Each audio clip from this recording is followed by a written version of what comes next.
Welcome to Networking Unleashed Building Profitable Connections, the show where conversations stop being polite and start producing results. I'm Michael Foreman, and today's episode hits on something every business owner, sales professional, and relationship builder is thinking about right now. How do you grow your business through real relationships without sounding salesy? How do you sell in trust based industries where credibility matters more than speed? And how do you use AI as a support tool without turning conversations into canned scripts? My guest today lives at the intersection of trust, sales, and modern tools. We're talking about what genuine relationships look like when they actually move the needle, how trust gets built one conversation at a time, and why the human edge still wins, no matter how advanced the tech becomes. If you care about long term growth, real connection, and staying relevant without losing your voice, you're in the right place. So let's get started. I'd like to introduce or welcome to my podcast, Glen. I am so interested in what you have to say because I speak about the very same thing. And I'm really anxious to see your take on all of my questions. So, Glenn, if you don't mind, introduce yourself and kind of tell us in the Cliff Note style how you got here today. Sure. Well, thanks, Michael. It's great to be here. Enjoy, happy to be on the show and stuff, all that stuff. So started in sales 40 years ago. I failed out of the government. I got kicked out of the government for working too hard and went into sales in 1985.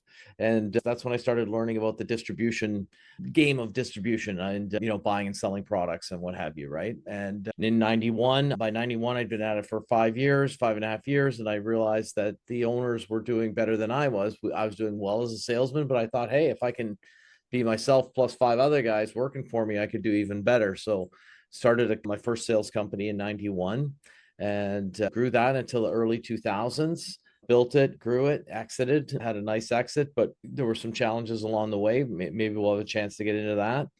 And then when I left that company and I had a chance to start another company in a similar genre, I guess, of business. And in 2007, I started Gap Wireless, which again, distribution, high technology products and what have you. And in 2022, sorry, I sold that to private equity. And then I went to work for them for a couple years. That's another book that I haven't written yet. And we'll get to that later, to be written. But in 24, I finished up with them, but I wasn't finished up with business. So I bought a business similar to what I was doing in Canada, but in a different technology area so that I wasn't competing against my old employer, the private equity guys, right? So I moved to Florida and that's what I'm doing now. I'm running another distribution company in Orlando. And beyond that, I have my dogs with me wherever I go. And if I'm not doing either of those, you'll probably find me doing work in charity as what I call a charity DJ. So I DJ a lot of events for nonprofits, and which you'd be surprised at the demand for low cost DJs at charity events, right? And that's what I do for fun. That's kind of my little passion sideline, right? So that's kind of from here to there, from the 80s to today. Okay, I've got a very important question. What Yeah, kind of dogs do you have? French bulldogs, Frenchies. Okay, good, good. Okay, I'm gonna jump right into the questions. I have everyone says relationships matter, but few build them well.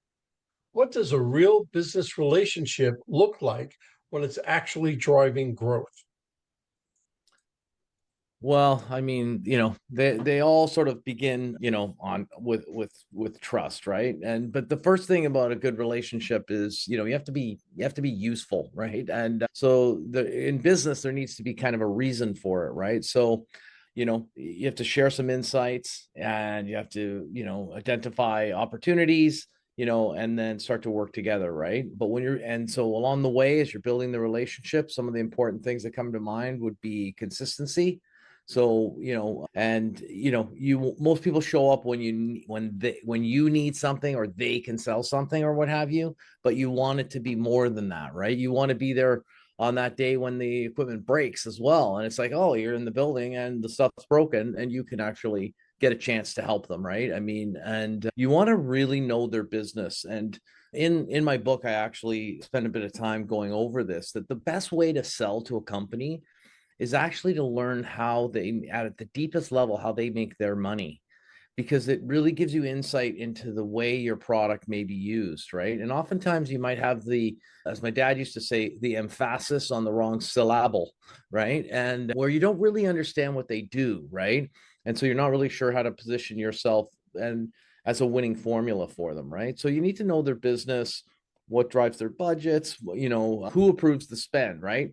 If it's a 50K deal, does that get signed by the manager, or does that go to a VP, or is it a small company and it goes to the owner, right? And that's super critical when you're trying to figure out about where your deals are in the process, right?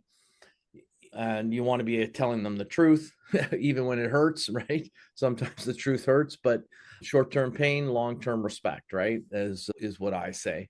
And you want to think about things, over a longer time span, right? The relationship should be something that lasts years. And people ask me, why'd you write the book? And I wrote the book, Never Sit in the Lobby, because I want people to learn how to get, act, and stay in front of customers, and how to be a pleasure to do business with always, right? And so how do you get in front of clients? How do you stay there? How do you act there? And what do you do so that they want to keep asking you back, even when there's times when they don't give you business, right? And I guess that's my soliloquy on that part. So Well, in essence, you're saying a person needs to bring value to the relationship. You have to show that you can give something without the thought of receiving anything, right? That's right. called having a servant's heart. So when you go to a networking event or meeting somebody one on one, you go in with a servant's heart. What can I do for you? And then you work from there. So yeah, that feeling of trust has to be there. And there's an old mantra: know you, like you, trust you, they'll do business with you. Well, you have to Yeah. get through the know you and like you before you get to that trust factor. Yeah. But the trust factor is the most important. Speaking of trust, in trust-based industries, people buy the person before the product. What behaviors earn them trust the fastest, and which ones quietly kill it? Okay, so yeah, that's a good one, right? So the first thing that jumps to my mind, is the lack of genuine rapport, right? Is jumping ahead in the life cycle of where you sit in the pecking order of the relationship, right? But you need to, show up prepared, right? You need to know their systems, their assets, their past issues, and knowing what's going on with them. That's sort of what signals respect, right? Sloppy preparation kills respect faster than anything, right? It's kind of like you go in thinking you know everything, and you're really, again, you don't have it, you're not in sync, because you're just not doing the work, right? You want to do what you say. So if you promise a quote on Friday, you want to send a quote Friday. And as I like to say, never fax the facts and never ship the shit, right? So if someone asks for a quote, if at all possible, you want to drop it off. Every time they ask for something, you want to use that as a door opener to get back in front of the customer, right?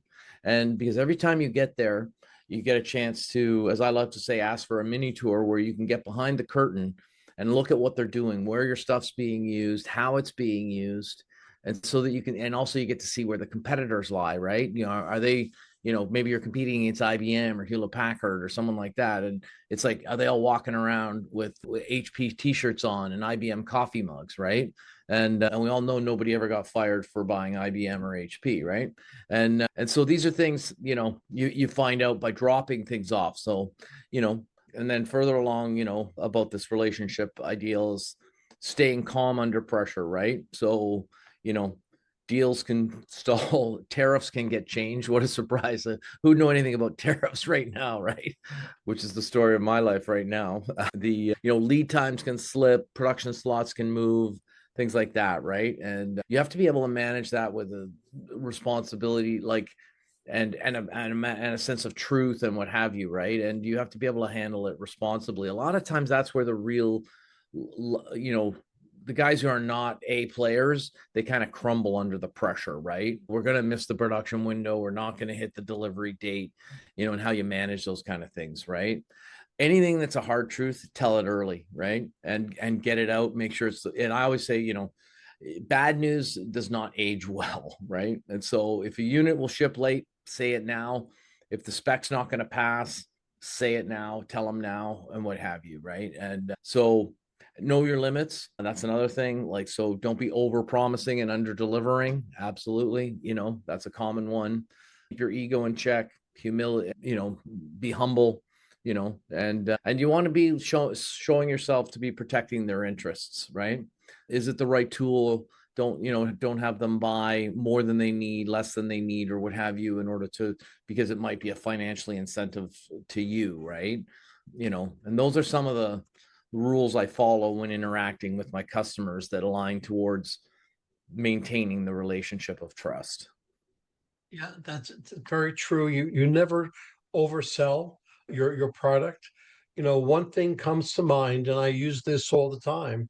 You know, people love to buy, but they hate to be sold to.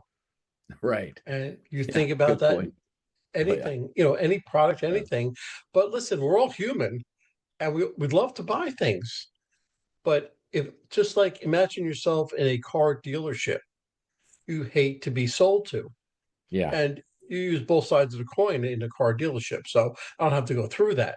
But even still, it makes you wonder. It's like, well, okay. And you think about all the different times that you're selling, and you're like, oh, well, maybe I came across just a little too hard. Yeah. But yeah, what's the biggest mistake professionals make when they confuse activity with connection in networking and sales? So sorry, could you just sort of repeat again? So the difference between activity and Right. The, sorry, and the biggest results, or mistake the yeah. biggest mistake professionals make Okay. when they confuse activity with connection in networking and sales. Okay. Yeah, that's I'm actually going to take a second just to sort of ponder that, right? But people often think that being busy means they're being effective, right? Like, wow, I had a busy day today or something like that, right? And that doesn't necessarily mean that you're being effective, right? You know, activity can look like sending emails, you're messing around on LinkedIn, you're attending a bunch of events, but connection can often look like one solid connection that day where there's a follow-up, there's an opportunity, and it's real, and it's in your lane or something like that, right? The biggest mistake I think people make is they're chasing numbers instead of trust, right? And which will then breed the long term, the trust based markets, like the one I'm in now, which is like utilities, right? People remember how you make them feel, and not how many times you called them or how many emails you sent them or how much marketing material you sent them, right? So, it's easy to measure activity, but connections are not as easy to measure, right? So you can easily say to your boss, hey, I made 40 calls today, but how do you tell them I moved one relationship forward in a genuine manner where I built genuine rapport with somebody, right? And so these are kind of the mistakes that people make in the way they think about things. It's not about, oh, I nailed it, I got the 40 dials in, I got the this many emails, et cetera, right? So yeah, so I would definitely go for quality over quantity. And yeah. There's a difference between busy work and being busy, right?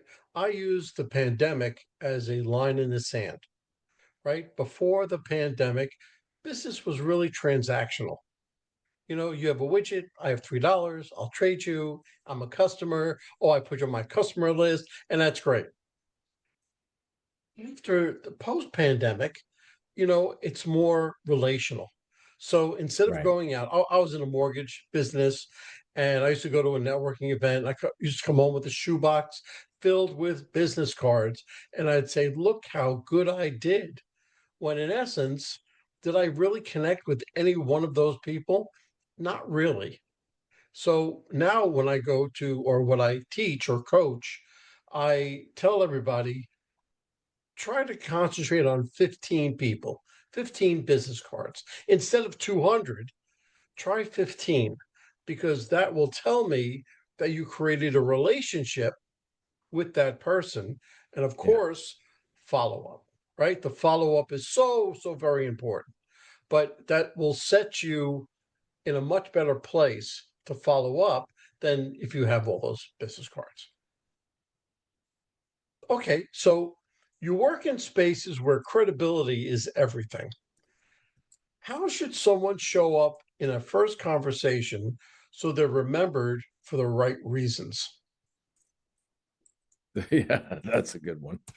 Because I'm just giggling because of the having shown up and and leaving the opposite, right? And that's where you kind of learn it through the school of hard knocks, right? But for me, it's always about like knowing your stuff cold, right? So, and I have a kind of a funny, kind of helpful chapter in the book called Greed Based Learning, right? Which where you have where you get a nice financial incentive about something, it increases your ability to retain facts, right? So you can know the product, you can know its limits, its risks, and what have you, and you can retain it because there's a financial incentive. But when you try to do that when there's no real win in it for you, it's hard to retain it, right? And people are like, what are you talking about, kind of a thing. And so the way I often explain it to people and how you can kind of game the system, if you have a lot of things to with customers to remember, is when you're out buying a car, right? And you're looking at four different cars and you're going home to the wife and telling her which one you want to buy. Why is it you have the ability to memorize and know every spec in the car across the entire spectrum, right? And then she brings up three other cars and you know all the specs for those ones as well, right? And that's the effect of greed-based learning coming into effect, right? Because you've got this, such an vested interest in the outcome, right?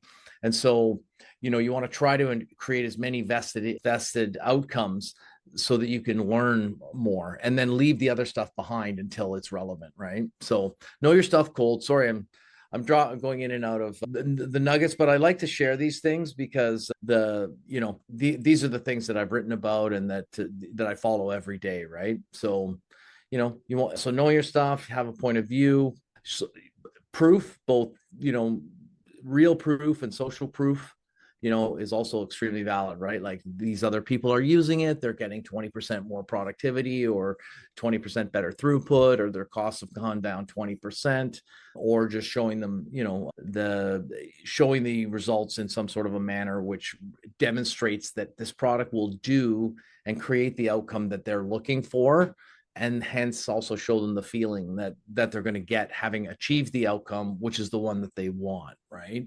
And oftentimes you kind of bring in, when you're demonstrating or presenting things, you either present all the products, features, and benefits, but you should really try to figure out which one is the one that's a game changer for the person that you're visiting that day, right? Because the other ones might be interesting and nice, but they don't matter, right? And so we all like to drive a nice car or whatever, and I mean it's nice when you have a nice engine in your car, but and you can pass quickly or whatever, but some guys are like motivated by what's the horsepower and the torque and the right. Whereas how smart is the cruise control, right? Like, how can I just set it and forget it, right? And then Right. just, and every 20 seconds touch the wheel so that it doesn't shut off on me, right? And do and of course it's getting to the point now where it'll drive you there automatically. But I'm talking about, the last 20 years, not the next 20. But I, you know, I, I think about my kids. I have two boys, one that I think they're 34 and 31. And if you ask them about anything they did in college, any type of history lesson or anything else like that, they'll kind of stammer and kind of fumble around. But if they ask them the specs on a baseball or a football player, they'll give you the stats immediately from 5 years right. ago. Yeah. So all of that is front and center in their minds, and the stuff that they really didn't care about is back there. Right. So that's exactly what you're talking about. That's It's exactly it. Yeah. Yeah, it's got to be worth it for them. Yeah, Right. so I thought of them immediately while you were GBL. describing it. Yeah. Yes, yes, Greed-based learning. Yeah, that's they what it want to is. look good in front of their friends. They want to look smart about sports in front of their friends. Like they want to think that they're, and that's very important to a lot of people, knowing that that they're participating in this this whole spectrum of sport, right? And how and it's a big part of it, right? Otherwise, they wouldn't have so many specs out there if it wasn't important to people, right? And Right. yeah, no, so Okay. interesting. Yeah, because we could talk about that for like the next hour. Where does networking stop being helpful and start feeling transactional? And how can you help people course correct in real time? Yeah, so well, yeah, so when it's being transactional, you're often like asking for things. Like you might want to like just drop the immediate ask, right? So, and you don't want to meet someone and say, okay, well, what's in it for me, and then try to move towards getting something out of it for yourself, right? You want to say to yourself, like, why do they care about it, and start to inquire inquisitively about what's the deal, like why is something of this important, you want to be following up with them without selling, right? And you want to maybe talk to them a bit longer and stay in the conversation longer, and look, that's where some of the magic will come out, right? Where they'll drop a name about a VP that's going to sign off on it or something like that, or whereas some people are just sort of going for the jugular right away, and they're not, they're not allowing the networking environment to flourish or whatever, right? And so, I guess I like to say think in seasons, not events, right? And one coffee doesn't mean anything, right? But when you're seeing them, multiple times over 6 months, that's where a connection can grow and start to turn into something that's real, right? I found that asking questions when you're networking with somebody or trying to get to know anybody, if you ask questions, ask the right questions, but ask questions, be inquisitive about them, you're getting all the information, plus you're having them talk about themselves. Listen, you and I both know that people love to talk about themselves. So Yes, once you're asking them questions, they're talking about themselves, but they're answering your questions and you're getting the facts and information that you need to go to the next step.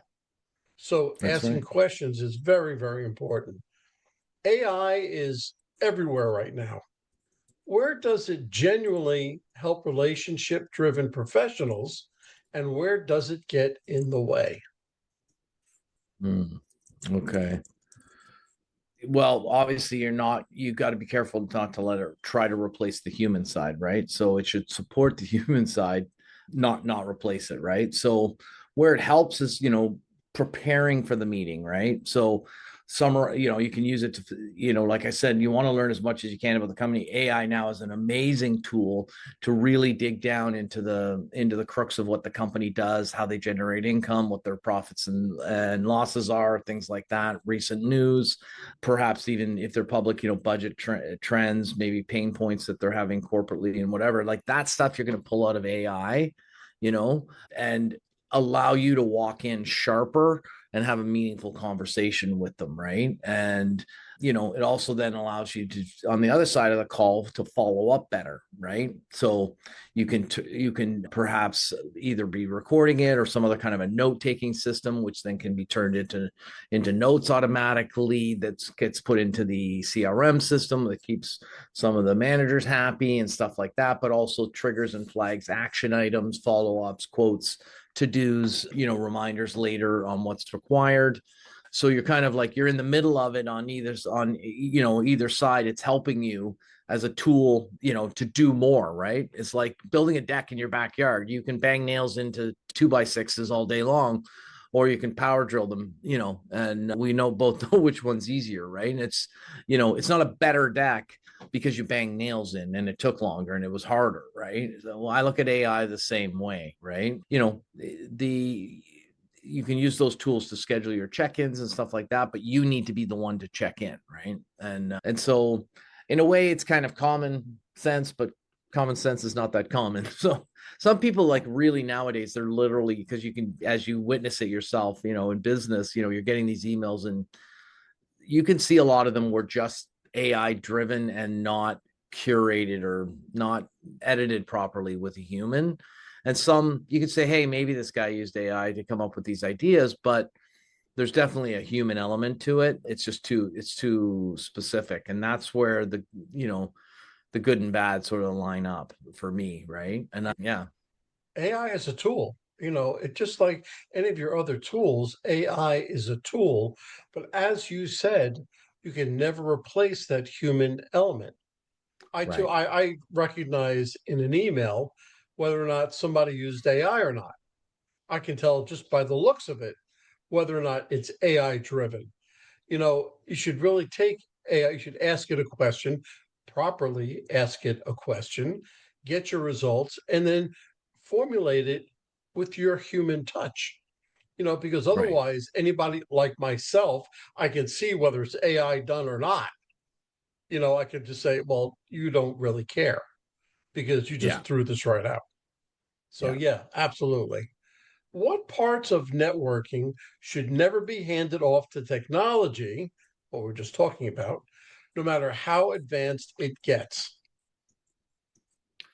Never hand it off to technology. That's a good one. So, well, I guess the final decision, right, of something would not would or shouldn't be handed off to technology, right? So it can help you to sort of create all the calculations and come up with models and situations that you can, but then someone has to come in and make that final decision, right? AI can analyze it for you, but you have to decide. Right. So that's one thing, right? Big hires, I wouldn't do that with AI, right? Like that's something that has to be handled. Major contracts, it's both a huge help.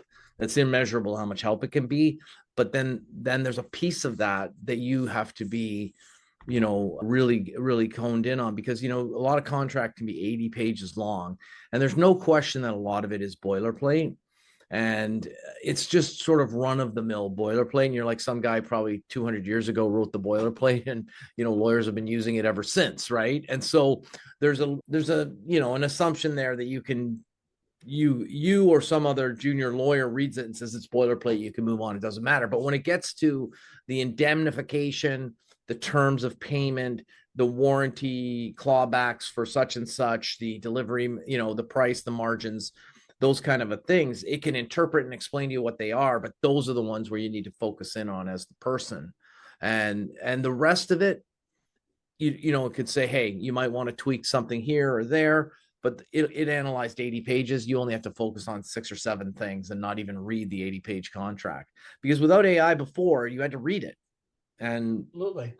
man, if you ever want to fall asleep quickly, read an 80-page document that that's written in legalese, right? The other Legalese. Oh, thing, yeah, absolutely. the other thing you don't want to do with AI, of course, are like the hard conversations, right? Like firing somebody, telling them their performance is bad, disputes with your vendors, complicated conversations with your customers, things like that, right? Yeah. It's something And you want to have. It's got to come from you yeah, personally, because if you're unhappy with it, you can't just have a boilerplate email and send it off, because that's pretty cold.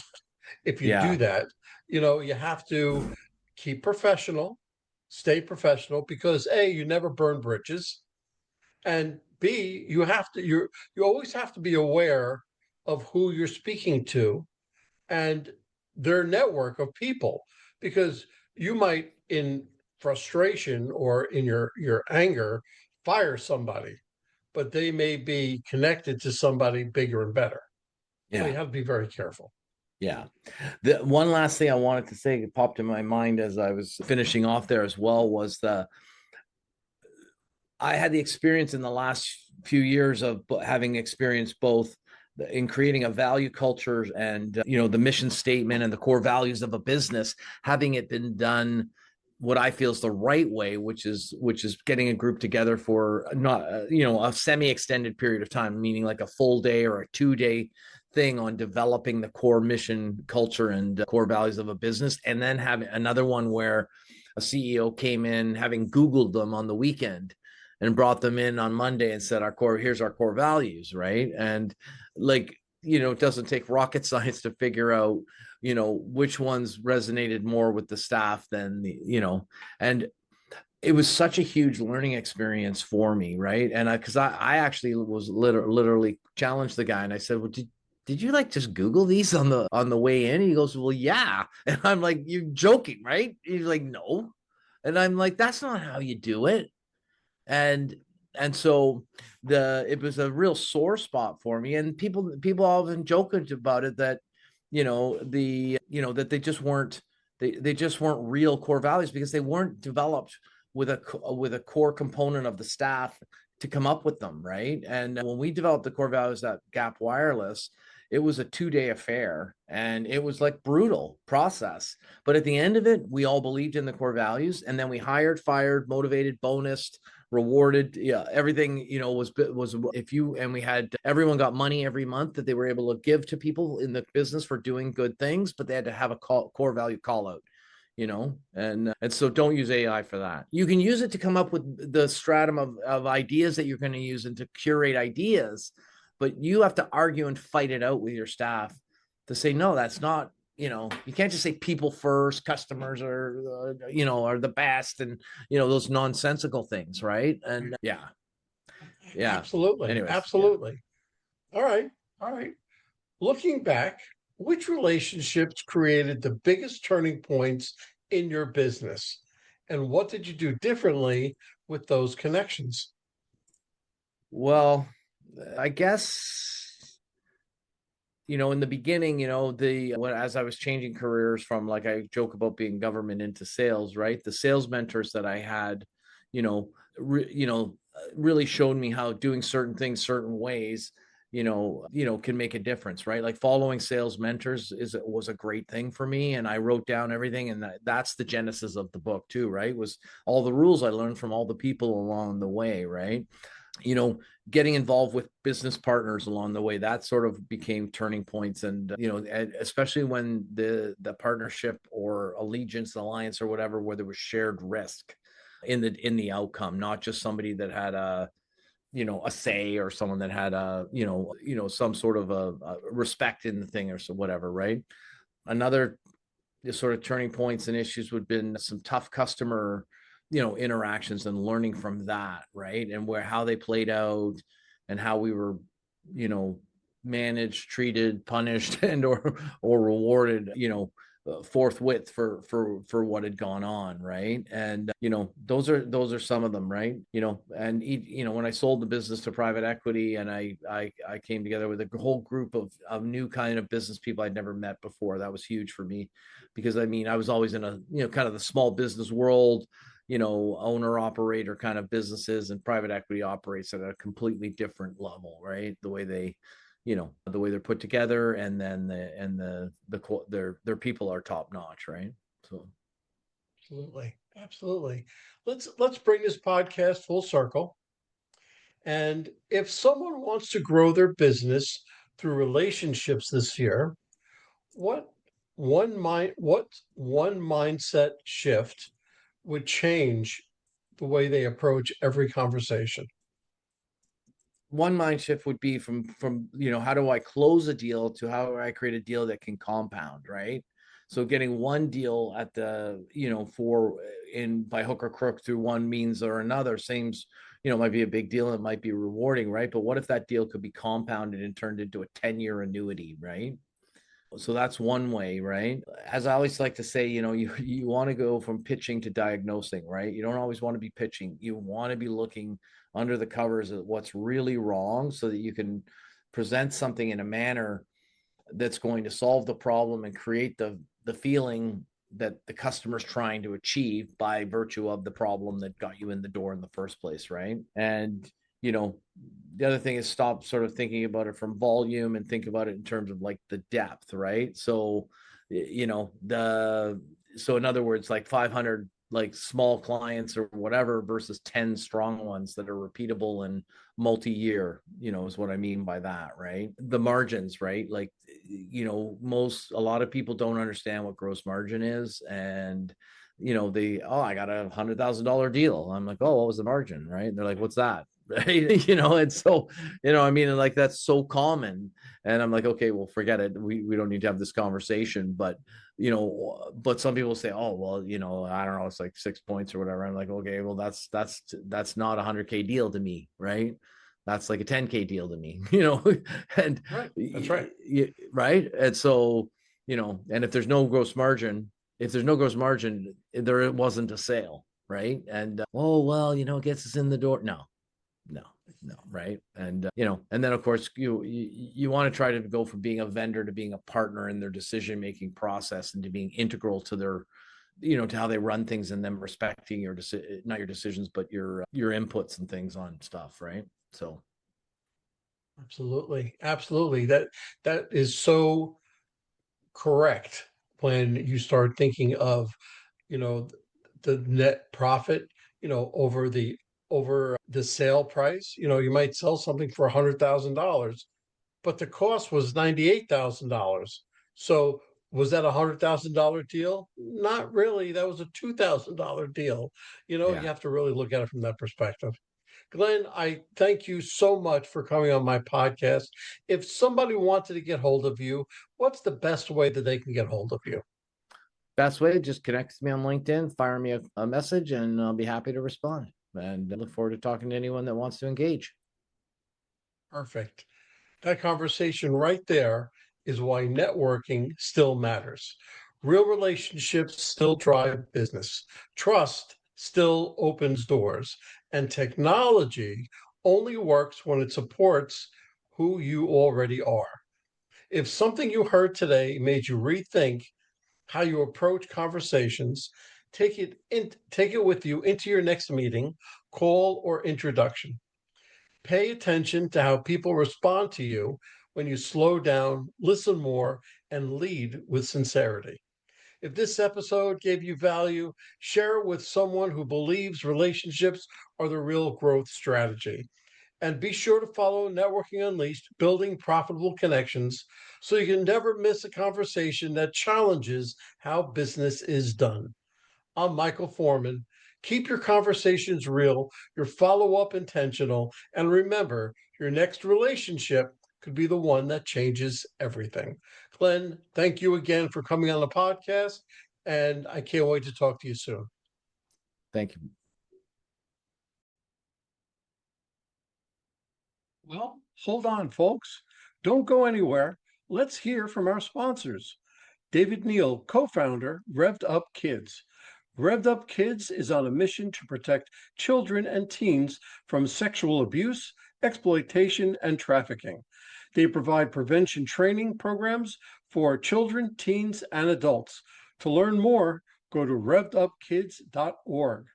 Henry Kaplan, Century 21. When it comes to making the biggest financial decision of your life, leave it in the hands of a proven professional, Henry Kaplan. Henry is a global real estate agent with Century 21, celebrating his 41st year in business. No matter where you're moving, Henry has the right connections for you.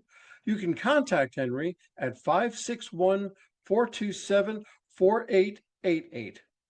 A huge thank you to our guest for sharing such incredible insights today. And of course, a big shout out to you, our amazing listeners, for tuning in and spending your time with us. If you're interested in my digital courses, being coached, or having me come and talk to your company, just go to Michael and fill out the request form. Remember, networking isn't about being perfect, it's about being present. So take what you've learned today, get out there, and make some meaningful connections. If you've enjoyed this episode, please don't forget to subscribe, leave us a review, and share it with someone who could use a little networking inspiration. Let's keep the conversation going. You can find me on Apple, Spotify, Pandora, YouTube, or my website, foreman.com/podcasts.